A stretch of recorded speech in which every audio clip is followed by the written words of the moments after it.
Hello guys, नमस्कार, सत श्री अकाल। कैसे हो? आज भाई शक्ति सिंह आपके लिए एक नया वीडियो लेके आया है सोलर में स्ट्रिंग इन्वर्टर के बारे में। तो इन्वर्टर में क्या क्या इक्विपमेंट लगे रहते हैं, इन्वर्टर कैसे काम करता है, इसकी पूरी जानकारी आपको इस वीडियो में मिल जाएगी। तो बिना स्क्रिप्ट करे पूरा वीडियो देखिए और मेरे सोलर लाइफ पर मैं आपका हार्दिक अभिनंदन करता हूँ। ठीक है दोस्तों, तो चलते हैं। आज आपको string inverter watt power 275 kilowatt company का इन्वर्टर के बारे में पूरी जानकारी दूंगा। बाकी सारे इन्वर्टर अलग अलग कंपनियां रहती है, सब में इक्विपमेंट सेम ही रहते हैं स्ट्रिंग इन्वर्टर में। तो ठीक है दोस्तों, बने रहे मेरे वीडियो पर। तो दोस्तों अभी आपको हम इन्वर्टर के बारे में बताएंगे। ठीक है, मैं भाई उन दोस्तों के लिए बना रहा हूँ जो भाई अपने फ्रेशर है सोलर में, जो टेक्नीशियन पोस्ट पे हैं, उनके लिए मैं जानकारी बेसिक इन्वर्टर के बारे में बताऊंगा। देखिए दोस्तों, इन्वर्टर का क्या काम रहता है पहले ये समझिए। इन्वर्टर का काम रहता है अपने डीसी को एसी में कन्वर्ट करना। ठीक है, ठीक है दोस्तों, पहला ये बेसिक आप समझिए। इन्वर्टर का काम क्या होता है, डीसी को एसी में कन्वर्ट करना। मतलब डीसी में क्या होता है दोस्तों, धारा नहीं होती है और एसी में धारा होती है, जिसे अपन बोलते हैं फ्रीक्वेंसी। ठीक है, इन्वर्टर में क्या क्या इक्विपमेंट लगे रहते हैं। सबसे पहले देखिए, स्ट्रिंग इन्वर्टर में आपका पीवी कनेक्ट होता है नीचे, जिसे बोलते हैं हम एमपीपीटी। एमपीपीटी लगी रहती है। ठीक है दोस्तों, इसमें पॉजिटिव व नेगेटिव, थोड़ा मैं ऐसे लिख रहा हूँ, आप अपने हिसाब से नोट्स बना देना। एक पॉजिटिव केबल होती है और एक नेगेटिव केबल, जिसे हम बोलते हैं स्ट्रिंग। एक स्ट्रिंग वो कनेक्ट होती है।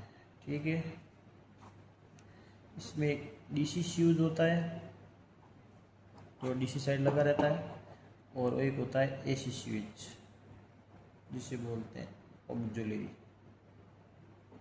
ठीक है, स्विच। और दोस्तों इसमें फैन होते हैं, filter, IGBT card, Bluetooth system, display और एमसीबी, और इसमें क्या होता है, एक होता है हीटर और fan, filter, IGBT card, Bluetooth system, display, MCB, heater और बस बार आदि इक्विपमेंट होते हैं इसमें। ठीक है दोस्तों, अब जो इन्वर्टर के सामने वाले गेट होता है ना, उसको अपन बोलते हैं हॉर्स पावर। ठीक है दोस्तों, इन्वर्टर में क्या होता है, वाट पावर में इसमें 6 एमपीपीटी होती है। कितनी होती है? 6 एमपीपीटी। हर एक एमपीपीटी में अपनी 5 स्ट्रिंग या 4 स्ट्रिंग कनेक्ट होती है। ठीक है दोस्तों, मान लीजिए अपना एक एमपीपीटी की, मतलब एक एमपीपीटी की रेंज है 65 एम्पायर, मतलब एक इन्वर्टर की। ठीक है, इन्वर्टर में एक एमपीपीटी होती है, उसकी 65 है, तो एक इन्वर्टर में कितनी होती है? 5 कनेक्शन। ठीक है, स्ट्रिंग टोटल इसमें स्ट्रिंग कनेक्ट होती है 20 या 24 या 26 स्ट्रिंगें कनेक्ट होती है दोस्तों। ठीक है, दिख रहा है आपको? थोड़ा आपको कम दिख रहा होगा, थोड़ा जूम कर लीजिए आप।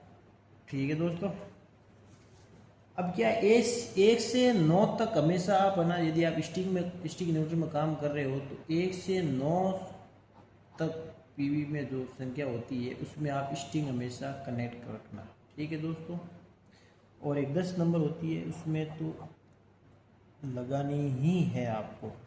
ठीक है, आगे का बताता हूँ। इन्वर्टर कंपनी में क्या होता है कि अलग अलग कंपनियाँ होती है, जैसे वाट पावर हो गई, हुआई का हो गया, आपका सनग्रो का हो गया,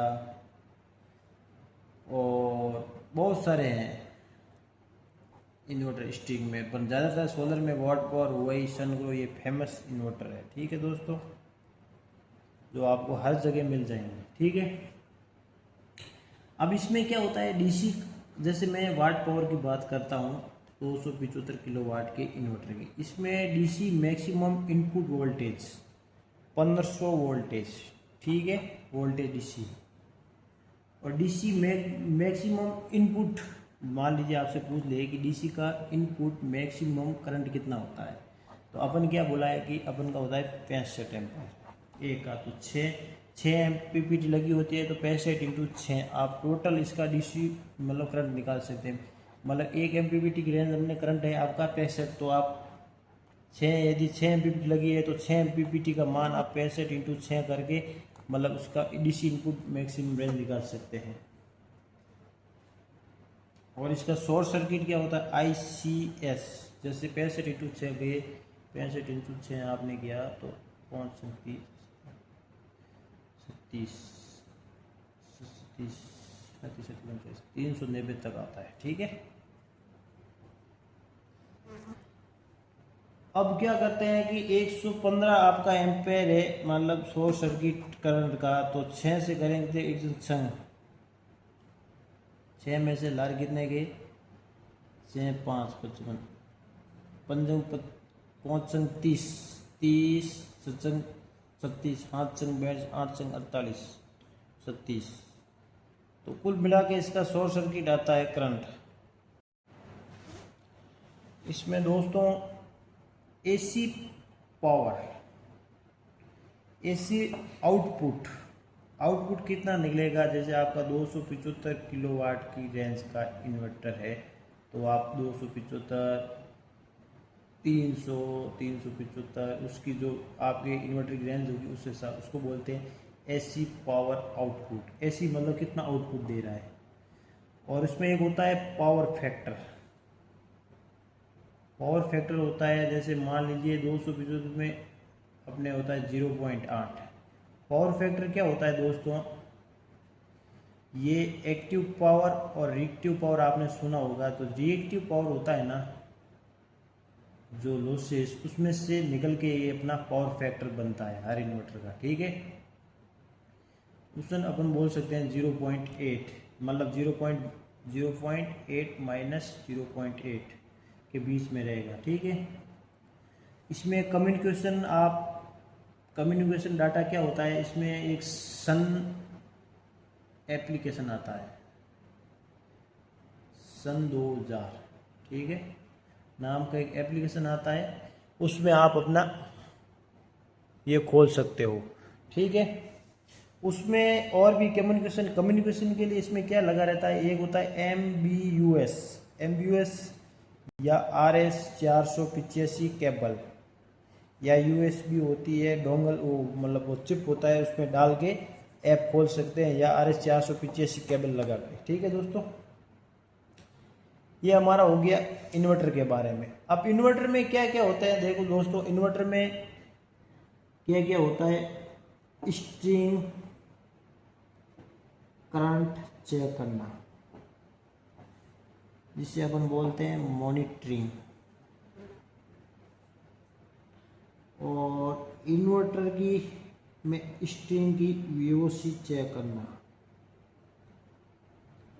ठीक है, और इन्वर्टर में ये क्या होता है, स्ट्रिंग का ग्राउंड चेक करते हैं। ठीक है, अब स्ट्रिंग करंट चेक करने के लिए आपको मल्टीमीटर यूज करना पड़ेगा, और उसमें एक पॉजिटिव एक नेगेटिव दोनों डाल के आप अपना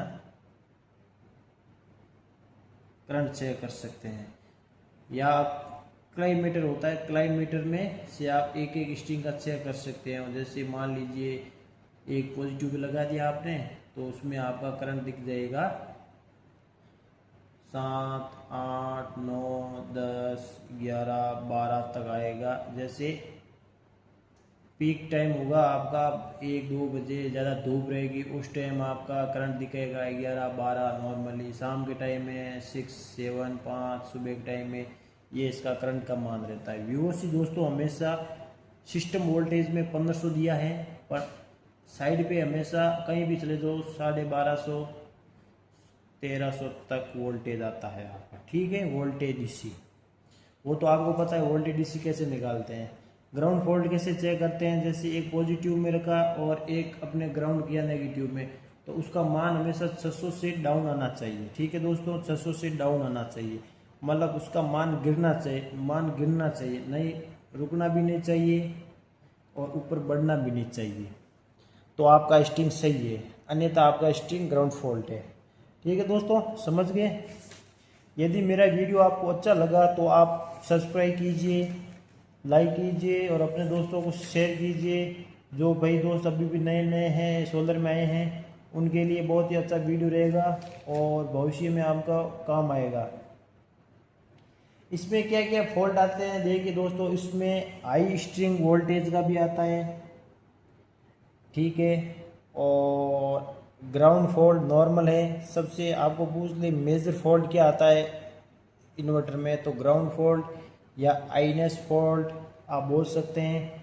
और एसी अंडर वोल्टेज का भी फॉल्ट आता है और रेजिस्टेंसिटी का भी फॉल्ट आता है। ठीक है, और इसमें बहुत सारे फॉल्ट आते रहते हैं, जिसको मतलब या तो आपका कहीं स्ट्रिंग केबल लूज कनेक्शन हुआ है, या कहीं आपका MC4 लूज है, या कहीं बर्न हुआ है, कहीं जला हुआ है, या केबल आपकी ग्राउंड है, तो उसमें आप चेक करके आप फॉल्ट दिखा सकते हैं।